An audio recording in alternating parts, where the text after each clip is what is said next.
sponsored by the University of Colorado, Colorado Springs, the School of Public Affairs, the Center for the Study of Government and the Individual. That is a long title. But this is a great day. How many of you want to grow in leadership today? Raise your hand. Well, we're going to have fun today. We're going to learn. We're going to learn together. You're going to learn, and you're going to be part of the teaching environment today.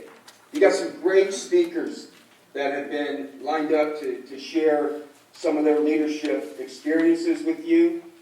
But I want you to hear from at least the start of this, that this is not about one or two individuals that have at least made a mark in leadership. This is about all of us growing in leadership. This whole conference is about turning that failure into success.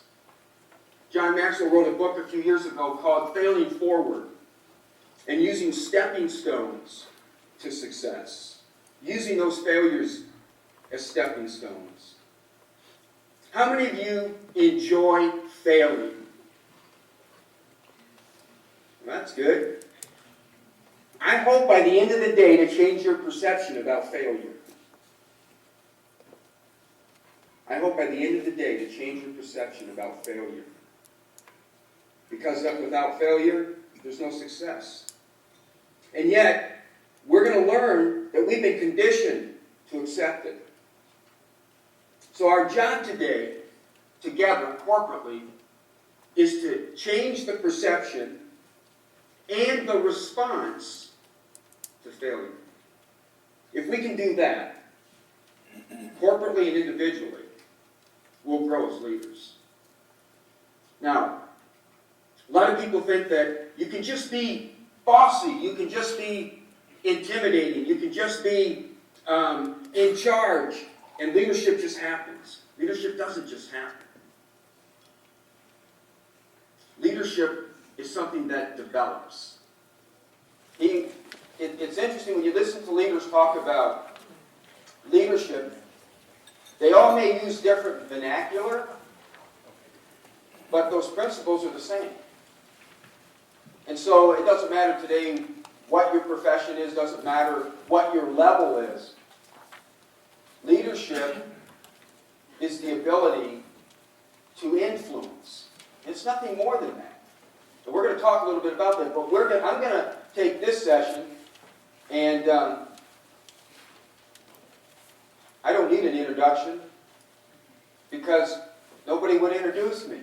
So I'm going to introduce myself. It's kind of like the narcissistic speaker that went on and on and on about himself for like 20 minutes. And he said, well, it's enough about me going on about myself. What do you think about me? So I can't get anyone to introduce me, but we're going to do an interactive teaching session here, because that's what I do, is just teach. I'm a student of leadership. I am not one who thinks that I am a good leader. I am a student of leadership. I'm hungry to learn about leadership. I want to be a good leader. And I want to be a better leader tomorrow than I am today. And so, sitting in a seminar, sometimes it's difficult because you hear speaker after speaker after speaker come up, and then you say, yeah, but you don't know my situation. You don't know my environment. And that's true. We don't know that. But the principles of leadership, and today to really focus on the failure piece. What type of environment do you need to have? What type of people do you need to have so that you are failing forward, so that you are not afraid? And this is not about making mistakes. This is about the ability to risk. This is about the ability to dream. So we're gonna try to do something that's a little bit inspirational. I told you earlier, I want to change your perspective, your perception, and hopefully your response to failure. Because everybody has failed. You've already proven that. But have you learned from failure, and what does it take to learn from failure? John Maxwell wrote a book, Failing Forward, Stepping Stones to Success, and he says this: there's a big difference between those who are average and those who are exceptional. And the difference is their perception in response to failure. That's what sets an exceptional person apart from an average person.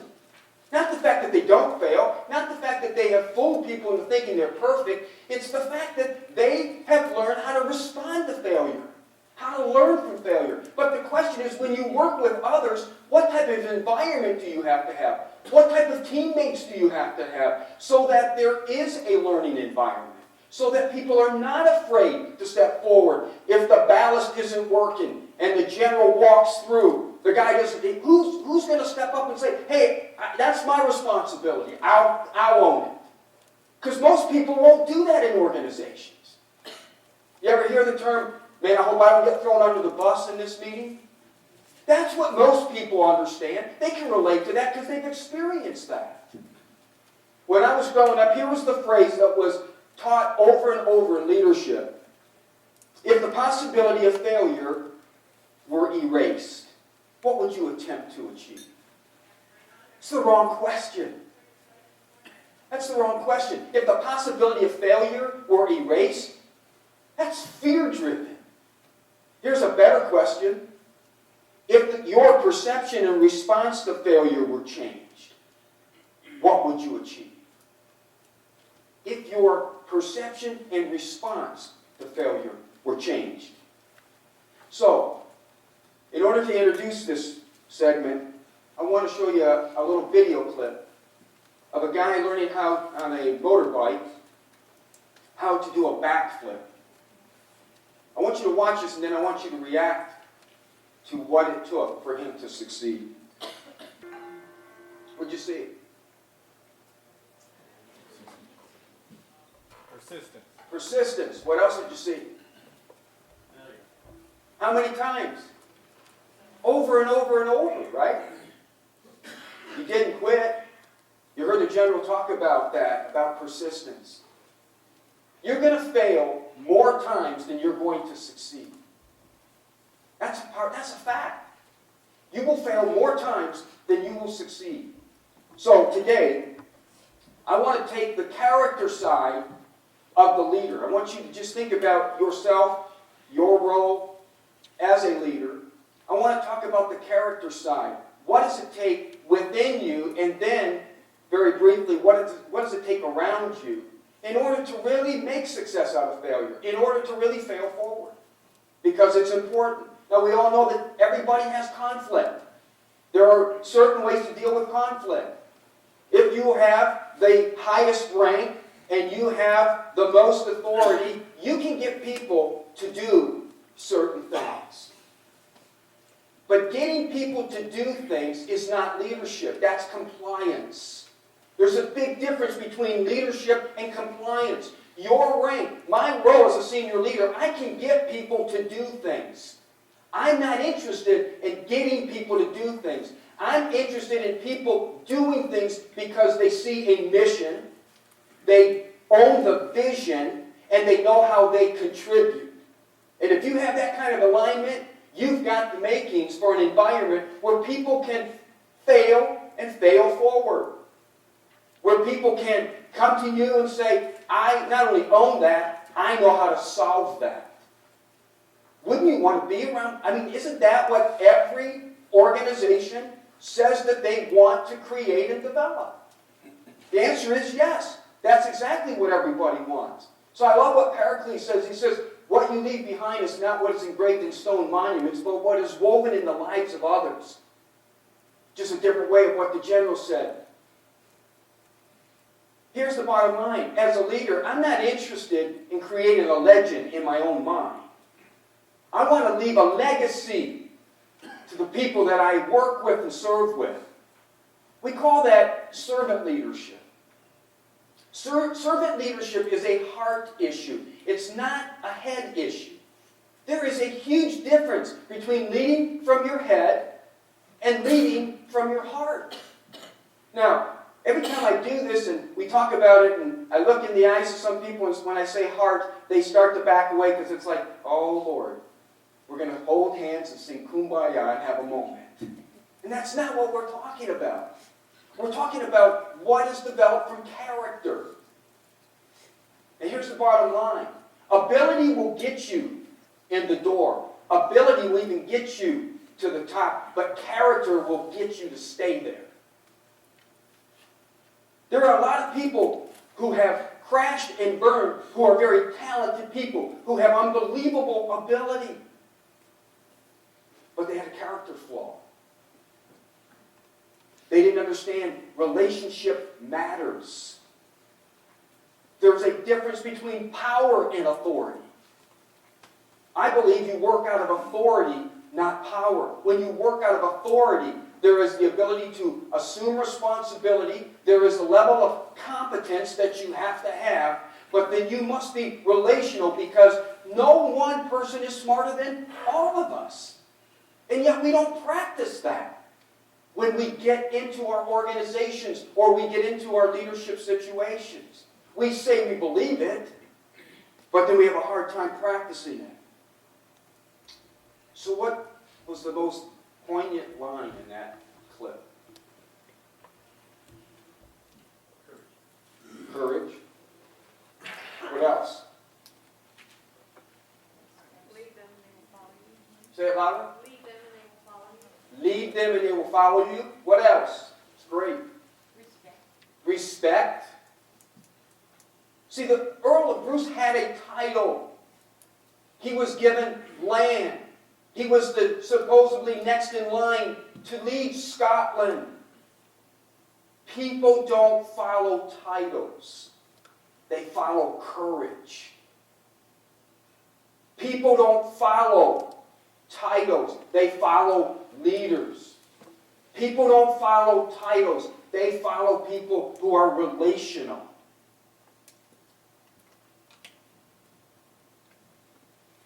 When you lead from the head instead of the heart, you'll be bound by tradition and constricted by expectation. But lead from the heart, and you will bust through those restrictions. You will dream dreams and have the courage to live those dreams. I'll follow someone who has the courage to dream big. But I don't want to follow someone who has a negative orientation, who always tells you why it can't be done. Let me tell you how dangerous it is if you lead from the head. Psychologists tell us that the average person makes 65 transactional thoughts per day. Now, I don't know who's trying to count. I mean, it's kind of crazy. But that's what they tell us. Now, here's the scary part. 85% of them are negative. 65 transactional thoughts a day, and 85% of them are negative. So, here's a great quote. Never dream from your head, always dream from your heart. Does that make sense? Why? Because your brain, your mind, your head's going to tell you you can't do it. It's going to give you every reason why it won't work. But your heart, that's where passion is. That's where the dream is birthed. It's never going to be birthed in your head. It will always be birthed in your heart. Now, a lot of times we use different names and we have different acronyms for it, but the bottom line to it is, this is true servant leadership, where the servant leader is not at the top of the organization. The servant leader is on his knee with his hand cupped, and he's helping someone get to the next level. If you're in senior leadership today, here's your job: to develop leaders who will go out and develop leaders. If you just want to get tasks done, you can be a manager. But if you want to develop leaders, your job is to raise them to the next level. And that level always starts with a dream. It doesn't start with rules. It doesn't start with restrictions. It doesn't start with the reasons why it can't be done. How many of you have ever been in a blue sky meeting? You know what a blue sky meeting is? A blue sky meeting is when you bring the dreamers together. And there's no rules except one. You can't put a value judgment on any idea that's coming in. This is a blue sky meeting. We're going to dream. Now, there's certain temperaments and personality types that we don't invite to blue sky meetings. Okay? The task-oriented perfectionists, we use the DISC assessment in our organization because I want to know the temperament and personality of every single one of our leaders and our employees, because I want to know what motivates them and what demotivates them. Because my job as a leader is to keep them motivated, to keep them inspired, to keep pressing for the dream. Not to sit there and say, here's all the things that you aren't doing right. 85% of the 65,000 transactional thoughts we do are negative every day. We have to fight through that. And I want to hang with people who are optimistic. You know why? Because association breeds assimilation. You will become like those you hang with. Does that make sense? So who are you hanging with today? Don't look around the table real quick. That is a scary thought, though. When I was first starting out, it was I was a young teacher, and I had an administrator, and his favorite word was no. His second favorite phrase was, "This is why you can't." No, and this is why you can't. And for 5 years, he and I just clashed all the time. Because, see, I wanted to do big things. It was a small fledgling school. We had great opportunities. He saw it as a small fledgling school, but in my heart, I saw it as this growing, huge, impactful organization. We weren't there yet, but in my heart, we were. That's what dreamers do. He didn't last very long. And the day he resigned, it's kind of sad when you get a standing ovation when you put your resignation letter out. People were thrilled. And I thought, I was a young teacher at the time. I thought, if that's what leadership is, I want it. I don't want to follow someone like that. And you know what? People were not following him. They did things out of fear. You know, fear is a powerful motivator. It's a scary motivator. Most people operate out of the emotion of fear, not out of courage. And so I want to just show you just a couple of things that you need to be aware of. These are some flawed leaders. These are flawed leadership characteristics. The intimidating leader.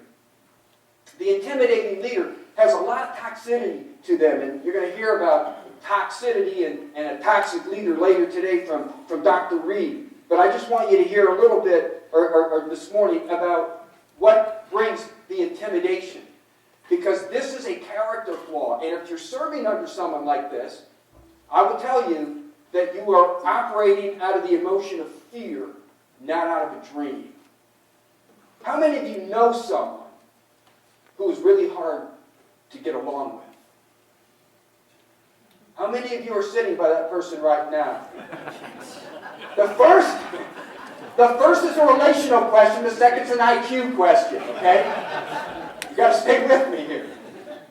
We all know. We've all been around people that are just hard to get along.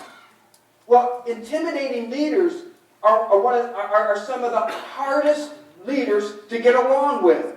And the reason for it is because they have three things that motivate them: fear, insecurity, and immaturity. The three things that you can always tell an intimidating leader. They will build the walls. They will use title, position, and power to coerce people to do something that they really don't want to do. And they will intimidate people out of fear. I'll do it. I don't really want to do it, but I may lose my job. That's a fear statement. Or an immature leader who constantly is picking at other people and finding fault because they just don't want people to turn that introspection on them. That's immaturity. Or won't assume responsibility.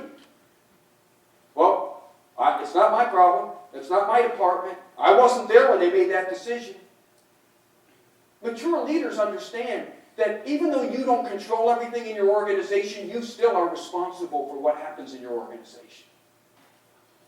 And so you better figure out how you work with the people to grow them to the ability to lead, because you can't shirk the responsibility. Because in the final analysis, we're not judged by intent. We're always judged by results. Does that make sense? We want to be judged by intent when it's us. We want everyone else judged by results when it comes to evaluations, right?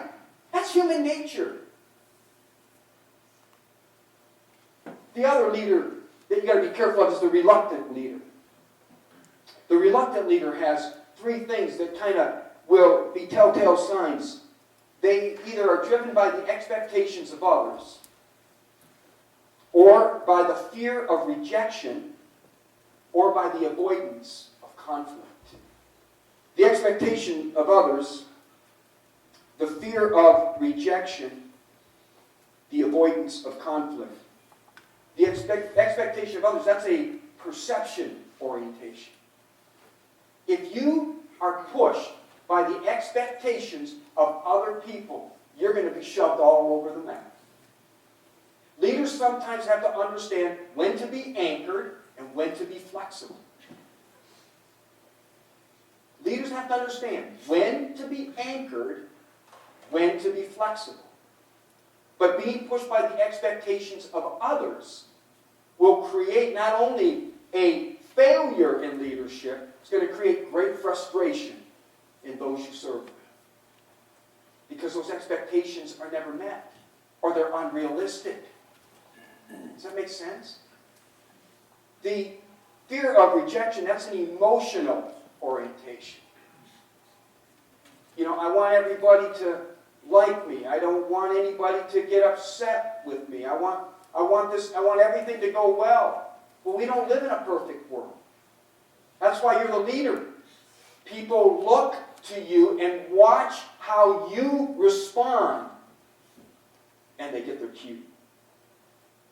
And I'm going to follow leaders. I have leaders in my life, mentors in my life, who are further down the road than I am. And I stay with them. And the reason I stay with them is because they are helping me grow. They care as much about me being successful as their success. And they deem that successful. And then the avoidance of conflict. Those are those who just want to have peace. And so it's peace at any cost. Sometimes in an organization, you have turmoil. You have conflict. Right? You look at me like I just grew a third eye. I mean, isn't that true? We have conflict. We have turmoil. And if it's just to keep peace, we will learn how to acquiesce instead of to take on and solve the problem. And leaders have to make that choice. It's easier to acquiesce. Or just have complete avoidance. It's like the guy that said that he was going to quit procrastinating, but he's going to start tomorrow. Okay, avoidance. I just don't want the conflict. So I'll even let the problem grow if I can just have peace today. So if you will sell out for short-term solutions, you're going to have big, long-term problems. The third is more of a law than it is a leadership style. It's called the law of the lid. John Maxwell, in his book, The 21 Irrefutable Laws of Leadership, does a great job of explaining this. But scientists take fleas, they put them into a jar. Those fleas initially can jump about 36 inches. But they get put in the jar, he puts the lid on it. For about an hour, they try to jump. And they jump, but they keep hitting themselves on that lid. They'll do it for about an hour, and then they'll stop. And guess what? After that hour, he can take that lid off. Not one of them will ever escape. See, they were born to win, but conditioned to lose. So what happens? Enters a new flea that hasn't been conditioned to lose. That flea goes in, the lid's off, that flea jumps out. Guess what happens to the rest of the fleas? They start jumping out too. They suddenly realize, I've got the capacity, and they regain their vision, and they solve their problem. Does that make sense? The law of the lid. If you're under a leader who is not growing, and they've created and capped their leadership. Research will tell you, you're not going to rise above that leader. You can try, you can do remediation, you can do inspiration, you can do perspiration if you want. It's just not going to change. So find leaders who make the commitment to grow, to continue to grow. Position does not equate to good leadership. I know a lot of great leaders who were aspiring leaders, and then they received a great promotion, they got to a certain level, and then they stopped. They stopped growing, they stopped knowing, and they stopped sharing. So, let's move on. Some of the attributes that you as a leader must cultivate so that you can cultivate this in those around you. Create the environment so that failure is not just something that is ignored. It is actually used to grow the organization and grow the individuals. You need courage. That's a big aspect of leadership. Sometimes leaders have to make decisions that are hard. They're difficult. Nothing comes easy in leadership. You know, sometimes we have the misunderstanding or the fallacy that, well, once I get there, you know, everything's going to run smooth. Okay, clocks run smooth, but leadership and organizations don't. That's why you're there. That's why you're a leader. It's extremely important. So, what does it mean to be courageous? It means to have faith in the future when there doesn't seem to be any hope in the present. When that happens, your people are looking to you. They're watching you, your response, your action, your optimism. A few years ago, we were going through some tremendous financial stress at CSCS.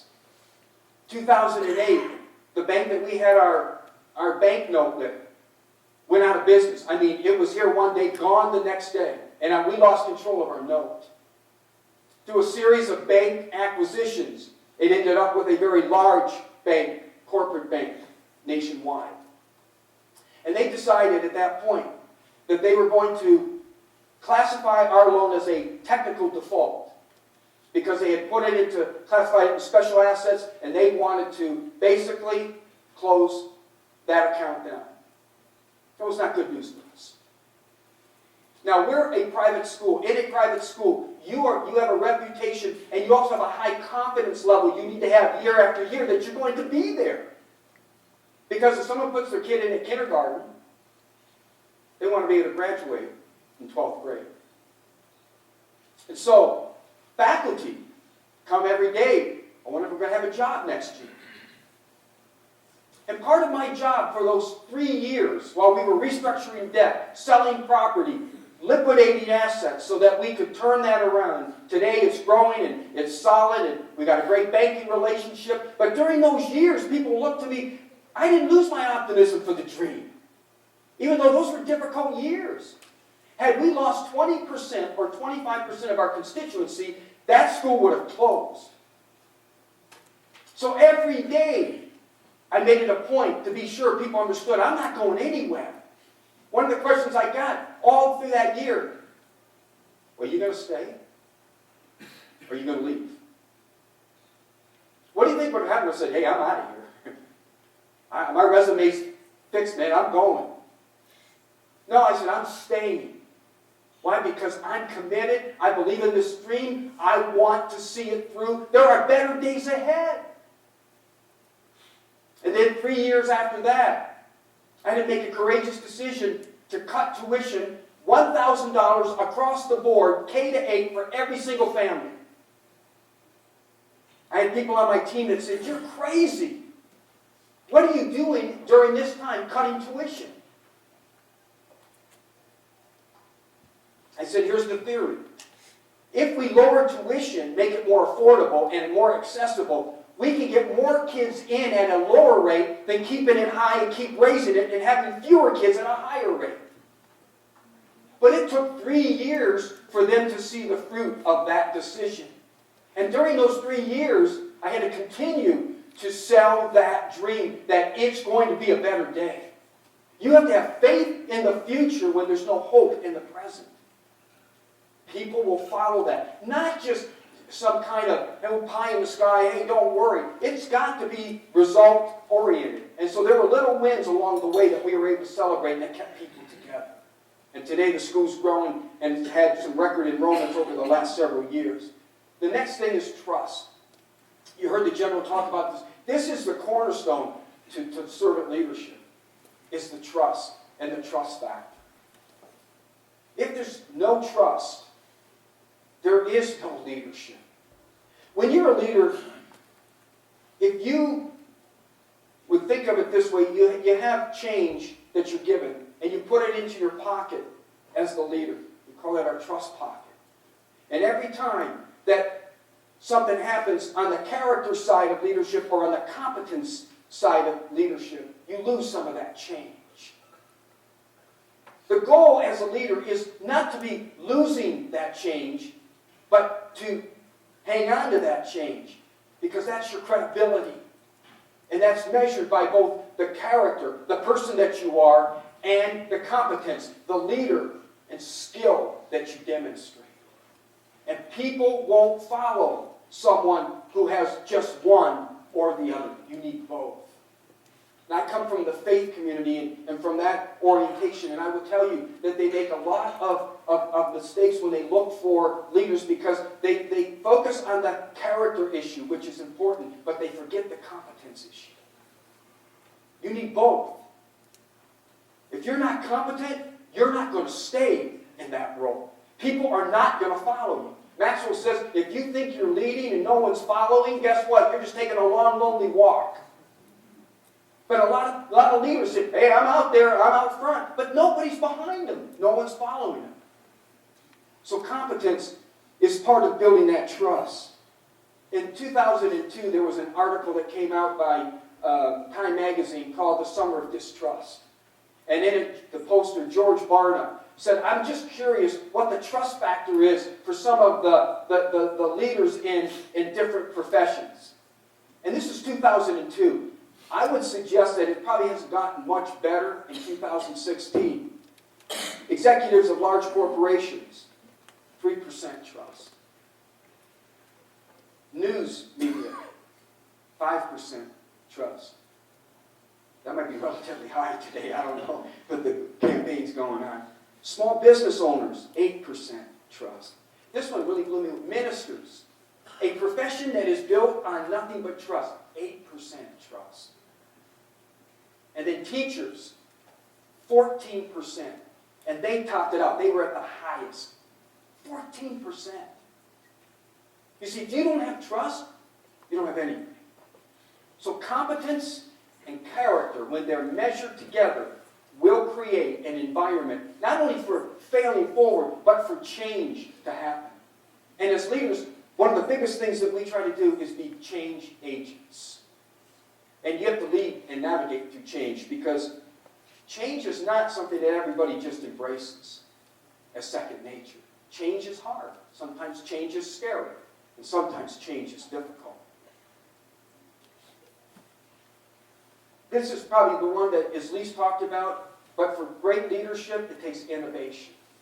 I love what Picasso said, every child is a great artist. The problem is how to remain an artist once you grow up. So let me ask you something. Let's just have a little fun here. How many of you in this room are great singers? Raise your hand. But be careful, because I may have you test that. Great singers. 1. How many are great dancers? 1. I may have you come up and demonstrate that. How many of you are great artists? 1. 2. You're about the national average. You ask any crowd of adults those 3 questions, and you get about 2% that will raise their hand. But what if I told you I could take you across town to a group where I could get 100% on all 3 of those questions? You believe me? They're kindergartners. I can take you to my kindergarten classes today. When I walk in there, I ask them the same 3 questions. Guess what? every hand goes up. And I mean, it goes right up. They don't look around. They don't see if anyone else is. They just, I can sing. Some of them can't sing. They can't. But you can't convince them. In their heart, they are a great singer. How many of you are great dancers? Every one of them. I've seen them. They can't dance. How many of you are great artists? Every one of them raise their hand. You see, here's what happens. We are born to win. And we let life's situations and conditions and circumstances cause us to lose. But children don't get that yet. That's why I love education. I'm going to hang around the kindergartners because they're the dreamers. I go to kindergarten graduation. Kindergarten graduation, they wear cap and gown. The moms are crying like crazy. The dads are taking the videos. And they put up on the screen what I want to be when I grow up. Nuclear physicist. Are you kidding me? A kindergartner? I didn't even know how to spell it. But they all have a dream. And I sit there every year. Every year. And I think, don't let anybody steal that dream. Don't hang around adults. They will kill it. They'll tell you why it can't work. You can't be a nuclear physicist because you don't know how to spell it. Don't listen to them. Dream. Bill Cappadoglio wrote a book called Innovate the Pixar Way. And he has a great quote. I want to end with this. He says this. He says, we start out as children dreaming of growing up like our heroes. But then we fall prey to short-term mentality, and it fights our long-term goals. That is a powerful statement. We fall prey to our short-term mentality, and it fights our long-term goals, which means living today at the expense of tomorrow. So here's my challenge to you. Keep dreaming. Never dream from your head. Always dream from your heart. And if you'll do that, you will inspire those around you.